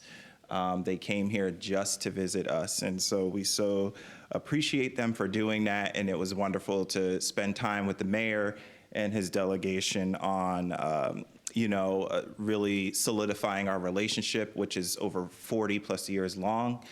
And we had an opportunity to have a meeting with him to discuss things related to things that they see here in our city that they would like to take back to their community in Japan. One of those things being public art. They really appreciated the art that they saw here. Between Mount Rainier and our public art, those were the winners for the Kato delegation. So really appreciated spending that time with them over the 2 days. The other was recognizing Bikini Kill with the Bikini Kill proclamation declaring Bikini Kill Day, which was really wonderful to do that. It was actually a moving experience because they shared with me that, you know, there was a time where they weren't accepted for their music. They were seen as women who hated men. And they were accosted, called names, objects thrown at them, things like that, to come full circle to a moment where they were being recognized by the mayor of the city where they started, which was, you know, really moving for me to present to them the cultural key to the city and declare Bikini Kill Day. So that was pretty cool. And then lastly, I just want to mention that City Manager Bernie and I will be joining next week's meeting remotely because we will be in DC advocating for the Deschutes Estuary project. So we will join remotely next week, and Mayor Pro Tem will facilitate a meeting from this seat. And I'll start to my left with Councilmember Parsley. Or is it Councilmember Cooper? That's right. Councilmember Cooper. Thank you, Mayor. First of all, I'd just like to say I'm really proud of this Olympia City Council and how much work we do to work on ourselves and just being good colleagues to each other. I'm proud of that, and I wanted to say thank you to all of you for putting in that extra work. And then I haven't heard the mayor report on this, so I wanted to just make sure everybody understood. I live by the football stadium, and last Friday was the loudest football game I think I have ever heard in my time living next door. And that's because the Olympia High School came out in the end with a 21-14 win over Capital, and it was just amazing. And so Oli all the way. Just had to rub it in, didn't you? I only do that because I saw the mayor's garb at the game, and I was wondering why he wasn't reporting out on the score. Calling me out, you know why. Priscilla's cheering for the Capital Cougars. Any questions or comments for Councilmember Cooper? All right, Councilmember Parsley. I only have two reports. The first one is the Finance Committee meeting on August 26th. We had 4 main agenda items. We got an update from our city investment and kind of the upside of having interest rates the way they are is some of our short-term investments are actually yielding quite nice, and that's sort of where we're at. And we'll see what the feds do. I think it's September 30th they're going to be coming out and potentially reducing them. But right now the investments are good. I always like that section because they also give us a little insight to the economy and forecasting of where we're going to go. And then we got a presentation that was the Washington State Revised Public Defense Standards. And based on the this new standards, we may end up spending twice the amount that we have in the past due to a mandated reduction in the number of cases that our defense lawyers are going to be handling. For example, in 2024, we mandated or put into our budget a little over $600,000. But due to these new standards, we're going to need an additional $650,000 on top of that to be able to allow the caseload. And they're going to ease into this. And there was some question about the Supreme Court. So in 25 to 26, they have to go down to 280 cases. And I cannot remember where they're at now. And by 26 to 27, they're going to go down to 225. And from 2027 onward, they have to stay at about 120 cases. And that makes some sense because the defense lawyers, you know, if they get too many cases, they can't adequately defend their client because they, you know, only have an hour, and then I have to keep going. Maybe that case needs 12 hours. And so I can understand why they're doing it, but there's also going to be staffing problems because do we have enough public defenders? Not only is it going to hurt our budget, but are we going to be able to have enough public defenders to do this decreased caseload because means more public defenders. And then we got, and this is probably why B&O taxes in front and center of my brain. We got an update on where the audit process is going for the businesses. And for those of you who don't remember, I kind of said it in the previous statement. We have about 50% of our businesses not paying. And it may simply be ignorance. It may be business is tight. And, it's not nefarious necessarily. And as Mike Reed has told me, it may also be a moment of touch point for a small business. Hey, they're in trouble. Let's see what resources we can get for them. But I do believe, I think it's a 3-year before we actually start seeing a profit. We are going to be hiring 3 people, 3 FTEs for this. I do really still want us to go back and look at how we can earmark some of this after 3 years, putting towards the Ole Strong, because it's really important. And then we got a budget update, and I'm not going to spoil Jay's punchline in the future here very shortly, but he's going through his balancing project, and it's always astounding when we get our first numbers. And as we all know, we're in a budget, I don't want to say crisis, but we're really tight.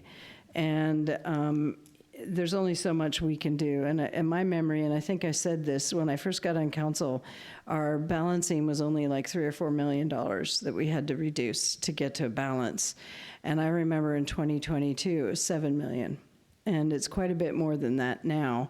And Jay has been working, and he'll fill that out and how he's going to get that done.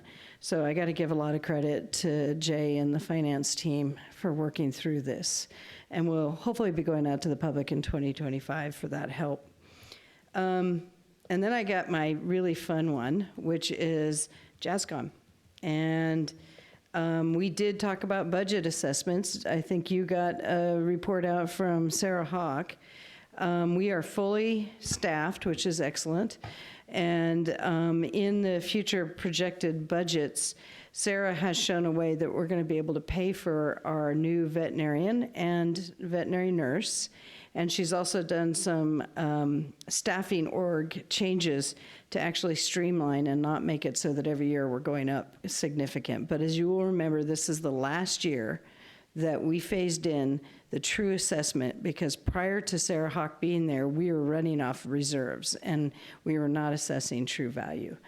But the good news is she's also streamlined the license, the adoption and grants that we have put back. And for example, the city of Lacey will get about $180,000 off. So, because the true cost of assessment for Lacey is closer to $700,000, but they will end up paying around $400,000 because of the licenses and the grants she's bringing in. They also gave us an update on field services and where they're going on their training. And then for me, I'm just going to highlight the volunteer program. They brought this new woman in from Tacoma Humane Society, and she has turned the volunteer program upside down in a very good way. She started with working with them for a few months and then did a survey of those that were volunteering. How are they doing well? How are they not? She's revamped all their education, how they're being brought in as volunteers. In other words, they don't just get thrown out on the floor with a fractious cat, but they actually work through it. And they're taking 3 of their most qualified volunteers all the way up in behavior training so they can start working with the troubled animals. So it was a lot of fun to see an amazing person come in and just shake up the volunteer program.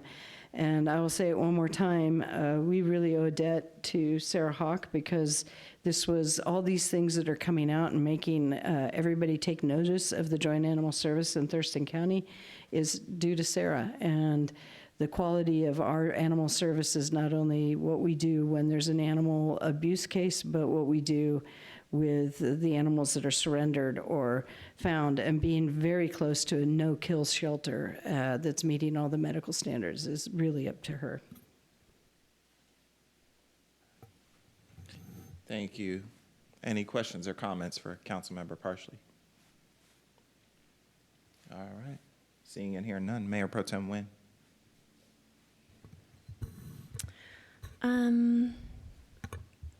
Nothing to report tonight. Tonight's been pretty robust, a shorter meeting, but then also I really appreciated our dinner and information session earlier, and I'm looking forward to how this progressed. I thought that was a really great conversation. As always, reach out if you need something, and don't worry, I'll definitely reach out to you if I need something. Thanks. Thank you. Any questions or comments for the Mayor Pro Tem? All right, Councilmember Gilman. All right. So at the TCOM 911 admin board meeting last week, after years of work, starting about, do you remember the train derailment? Right? And that nobody's radio could talk to anybody else's radio, so that, so there's been a process for these several years to switch over to one common digital radio system across the many different jurisdictions. And that's been most of what the TCOM admin board has been tracking, as Mayor Payne watched before I joined the board. And they've got a cutover date in October. And I'm hoping that really happens. But it's such a milestone as we're becoming more regional in so many of our efforts.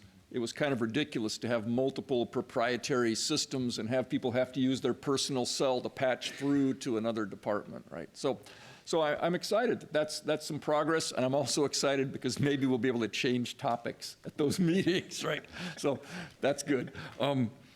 At Intercity Transit this last week, we celebrated that we have just with the September 9th schedule change, we've now surpassed the pre-pandemic levels of service, and we've got 5:30 a.m. to 11 p.m. service 7 days a week on Martin to Harrison and Capitol Way, so at least on those north-south and east-west primary corridors, and several other routes are approaching that amount of service. And with a big drum roll on the first day of Evergreen State College's classes on the 29th, we're going to restore the night line, which is the until 3 a.m. get home from the bars bus. So affectionately known. So I'm really excited that we've had the success in both recruiting more drivers and in logistically building back up the fleet. That now we're on to the kinds of service expansions that had been promised in the Proposition 1. So that's super exciting. And here's a small exciting thing at Intercity Transit, and that is we're launching a pilot project for wayfinding, which we've been working with a wayfinding consultant for the city. This is at Intercity, they're launching for people with visual challenges, a set of these giant codes that go on different buildings and bus stops and stuff, and smartphones can read them from 50 feet away without having to find them, and it reads out the information of the building or of the bus schedule or whatever that QR code is pointed to. So we're going to start experimenting with low vision, and one bonus that we found in this is that every language that Google knows is an option also. So somebody who's more comfortable in another language can have their phone set to read out loud the information about the bus stop or the building they're approaching in their language of choice. So that was just kind of a cool thing that we're going to try out first at the Olympia Transit Center and the Lacey Transit Center and a few of the primary stops, and we'll see how that rolls. And I have something I've been carrying as misinformation that I wanted to offer as maybe an easy grab of one of the planks on the Olympia Strong program, and that's the apprenticeship utilization language for our internal efforts. That I had misremembered that we had apprenticeship utilization. What we have is the state prevailing wage requirements on our larger capital projects, and those bring in apprenticeship requirements, but we don't have our own policy. So we could, in the spirit of wanting to encourage these trade job opportunities, pretty easily mimic what many other cities across Western Washington have of an apprenticeship utilization ordinance for apprenticeship requiring contractors to use apprentices on projects over a certain dollar value that are city capital projects. So I just wanted to throw that one out. And one last thing, because Deputy Chief Parker's here in the room tonight, I was very grateful to have her assistance in, I was working with a group doing Safe Streets initiatives to look at traffic stops and how much of an issue is the broken taillight tinted window sort of stop, how biased are those stops. And as we looked at the data together, it was a great relief to me that our stops by demographics were very much in proportion with our population and with the more random stops that the State Patrol does out on the freeway along I-5. And so I think it was good to take a look at it, but I don't think that that sort of ordinance is a top priority for our use of time right now. And I just wanted to appreciate Deputy Chief Parker helped me to explore that issue. Thank you, Councilmember Gilman. Any questions or comments for Councilmember Gilman? Thank you for doing that work. That's really important work, and I know many of us were probably wondering about it, and so that's good to know. But one important point is that doesn't mean it's guaranteed to stay that way into the future. So we want to continue to monitor that. But thank you. Yeah, Councilmember Vanderpool. So a couple items.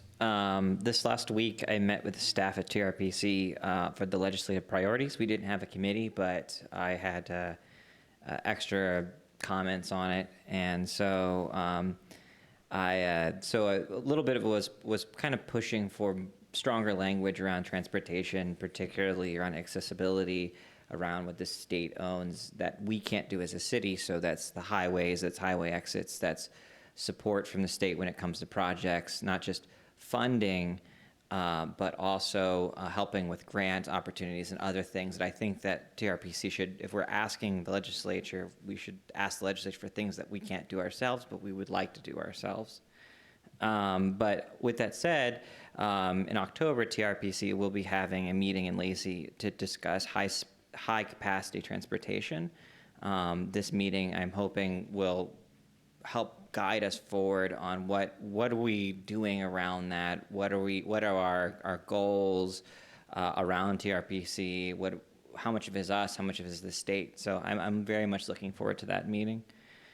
The CRISE Collaborative met and moved forward with its work plans and budget, which was just a standard quick meeting, but we also got a quick preview from the state on some of the very early renders for the raised burns on around the park down where the estuary has been rebuilt. And it was absolutely wonderful to see these kind of raised up, but you wouldn't notice it because of how gradual it is and how accessible it will be for folks to be able to walk up to the water, but not, and be able to, there's concerns about, or interest in putting in access to the waterfront, kayaks, canoes, but in a way that doesn't disturb the waterfront. So having the need for sea rise, but also in a way that is not really noticeable, which is pretty cool.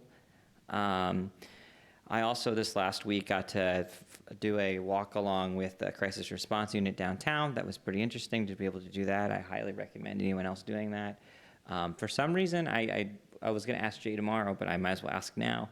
Is there a reason why they only navigate half of the downtown? I don't know if there's a reason why. I don't know if Deputy Chief might know more than that than me, if you want to respond to that. You might have to come to the microphone. Oh, sorry. I'm dragging this out. Deputy Parker is making her way to the podium. Good evening, Council.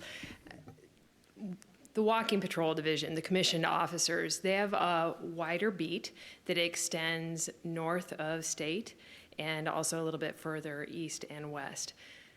There's a lot of our stakeholders in the downtown area that really want us to focus our crew walking patrol down in kind of our more centralized commercial zone, or the place where our community comes to frequent the eateries and the art galleries and the businesses. So they really spend a lot of their attention there. in part because they don't have bicycles. So they don't have the ability to cover as much ground, so we keep them a little bit more centralized. Being a new program this year, we're open to exploring expanding that if the community wanted that. Cool. Appreciate it. Thank you. Thank you, Deputy Chief Parker. Correct myself. All right. So, not to extend the meeting any further, I also on Saturday met with some of our parks volunteers. That was at Squaxin Park. That was an absolutely fantastic event to go to. I was able to talk to several folks who've done lots of good work for our community through our parks. I mean, it is absolutely impressive. You're talking about over 1,000 people. You're talking about over 5,000 hours in the last year. I mean, there was one individual who did over 400 hours in the last year alone. I mean, that's an incredible amount of volunteer work and involvement in the community, and just thinking about all that they do. Last item is yesterday I went to the Council of Neighborhood Associations, and one thing I want to point out that I found of value is the Northeast Neighborhood Center. They're continuing their work on that corner where Bethel and San Francisco Street is, and they'll have a little coffee shack open soon, and they're looking at doing a food truck. So they're expanding their neighborhood center. They're adding more value to that corner there, and I thought that was an impressive amount of work that they're doing. So that's all I got. Thank you. Any questions or comments for Councilmember Vanderpool? All right, Councilmember Madrone.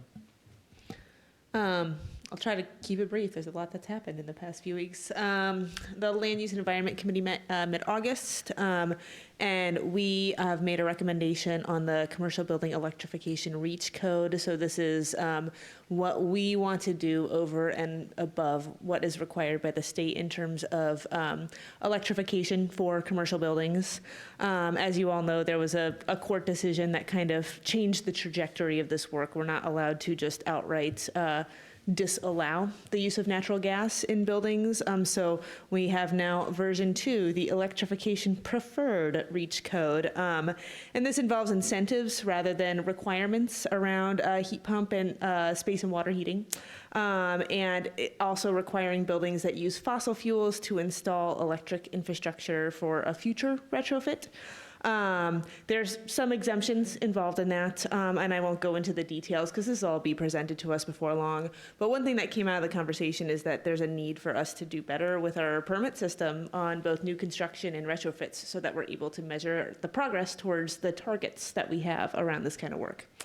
And we were also discussed with Joyce Phillips the middle housing phase 2, the implementation of legislation that requires us to allow certain types of housing in our community. And in our conversation, we talked about, Olympia was the first city in the state to legalize middle housing. And so we don't want to be in this place where we're now just doing what we're told. We've learned a lot since we've done that. So what do we want to do that's over and above? While we're opening up our code and making required changes, what do we want to do that's over and above, so that we are continuing to be ahead of the curve on this issue? And so there's going to be some behind-the-scenes work that Joyce is doing, reaching out to stakeholders, and the more public component of this is going to be coming in 2025. The Urban Growth Management Subcommittee met. I'm trying to figure out how to concisely talk about this one. I'm going to send an email about this one. Essentially, there was a very rushed vote that happened around urban growth area land swaps. 2 of us voted against it and included a minority opinion to be transmitted to the Thurston County Commissioners, but it was from the perspective of myself and Councilmember Swarthout and Tumwater, a very rushed and poor process to make some recommendations to the County Commission around how UGA land swaps should occur. I will forward more information in an email. Thanks for that, Mayor Pro Tem. The Regional Housing Council also met, and we did recommend to the Thurston County Commissioners to put, we created an opportunity fund this year because there is a funding cycle, but often there are things things that come up outside of that cycle that we really want to fund. It's an emergent opportunity. It is a limited time opportunity, and that happened. So we put $1 million aside, and then we just recommended to the Thurston County Commission to grant that $1 million to the Family Support Center so that they can acquire a 3-acre parcel that is adjacent to the landing. There are some, there's some existing housing there. They have long-term plans to build housing on it. There's some existing housing on there, and there were some conditions put on them in terms of relocation of folks, the kind of leases that are involved with the folks that are living in a couple of single-family homes and a duplex on that property. So that recommendation's been forwarded to the Thurston County Commission, but some exciting developments for the Family Support Center to be able to expand the great work they're doing for low-income families. And the Regional Housing Council did decide to sign on to the Black Home Initiative along with the City of Olympia and a lot of community partners. We haven't yet heard from other jurisdictions in terms of whether they want to sign on to that or not. They're doing their due diligence with their electeds, but this includes the City of Olympia, Olympia Federal Credit Union, OLYFED, Northwest Cooperative Development Center, Thurston Asset Building Coalition, Thurston Housing Land Trust, Thurston County Realtors, Habitat for Humanity, and now Regional Housing Council have sent a letter to the Black Home Initiative asking them if they would be interested in expanding their work down in Thurston County. So stay tuned on that. Once we hear back from them on that, we are working on some kind of proclamation to help highlight this effort. So stay tuned. Thurston Regional Planning Council also met, and I'm just going to share one little tidbit of information from this, and that is that we have been awarded redistributed funds, $5.2 million for Phones Road. So that frees up quite a bit of funding for us to reprogram into other projects. Very exciting. And finally, yesterday, I joined the city manager. We went out to Squaxin and had our final meeting for the interlocal agreement that is going to be coming before us on October 1st around the Deschutes Estuary and the long-term work that all the jurisdictions will need to do together around that. And it was more a celebration than anything. We had lunch together, and there were some really great words from Chairman Peters in regards to how important it is that all the local jurisdictions and working with the state and the tribe come together around this issue, especially as we're advocating for funding at the state and federal level. This is the largest urban estuary restoration project ever in the country. And it is a rare thing to have so many different governments coming together to support this moving forward, and having that solid base of support on the ground is just going to be essential to getting the funding to make it happen. So it was a really, really joyous occasion, and the DES is working on their roadshow to go to all the jurisdictions, and they'll come to us October 1st. Great stuff. Questions for Councilmember Madrone, Councilmember Cooper, followed by Councilmember Gilman. Thank you, Mayor Payne. And I want to plant a seed, Councilor Madrone. One of the things that is already coming up repetitively in the budget process is the looming, the operating money we're receiving for the state for the right-of-way housing projects and shelter projects, and wondered if the Regional Housing Council has had a discussion about that as a region and kind of legislative strategy around it. And then just to plant a seed for the city manager, I can't think of very many things that would be more important to the region in a regional legislative strategy than continuing that funding. So I just wanted to put that out there, and hopefully we can all get some additional funding into the future. Yeah, that is one of the things that I skipped over, trying to be brief in my not brief report. We did talk about legislative strategy at the Regional Housing Council, and we are going to be seeking input from the Affordable Housing Advisory Committee and the Housing Services Advisory Committee on the legislative agenda this year. But it was on the agenda last year, and I anticipate it will be next year to continue the right-of-way funding. And last year when we did the legislative agenda, we did it in coordination with the regional process so that everybody had that in front of them. But I think all the jurisdictions recognize that we we need ongoing funding to follow the right-of-way funds so that we can continue to do the work that we do. And the state needs to understand that the one-time funding does not solve a long-term crisis. Councilmember Gilman. I was intrigued with the missing middle, moving on with more infill housing opportunities. And I'm wondering if you already received a report about the number of projects, infill projects that have been built, facilitated by those ordinances, or if that's part of the plan before you bring us more updates to the code. No, the conversation that we had with Joyce at the Land Use Committee was very high level of this is what the legislature says we need to do next. And she came to us early in the process of moving that stuff forward so that she could get some input from the committee on like what else to be thinking about. But I'll convey that to her that, that we want to see, beyond the occasional report we get from CP&D on what's being built in our community, like, we want to see, how much has the needle moved with the big decisions that we've made as a local community and the changes coming about from the state. Is that what you're Yes, hoping for? Because I'm seeing more ADUs. I don't know about other sorts of conversions or infill projects, but I just think it would be helpful to have a more, and how many of the pre-approved plan sets might have been, Yeah. So we've created these initiatives. Have they been used before we begin the next set of changes to them? Yeah, it's interesting you mentioned the pre-approved plans because with the changes to code, they're no longer pre-approved. And so it's actually an ongoing process to have to get to seek approval on them as state building codes change and things like that. But yeah, no, it's funny that you mentioned it. Like, since the work on the middle housing, there's like, 2 ADUs that are brand new just up the block from me. But it would be good to know, what is the progress that has been made? I know some of it's been slow and there's many reasons for that. There's a whole pandemic that happened since Olympia first approved these changes. But it would be good to know. But one of the things that we did talk about is engaging with the local building community in terms of like, okay, did you go try to build a duplex or an ADU somewhere, and what other barriers did you run up against? Like, where is there more room for us to do to make sure that we are actually enabling this housing to get built, and it's not, permitted in the code, but only if you X, Y, Z, and then go into all the Greek letters. All right. City Manager Bernie, you're up. Thank you, Mayor Payne. Couple items, just circling back on the right-of-way funding.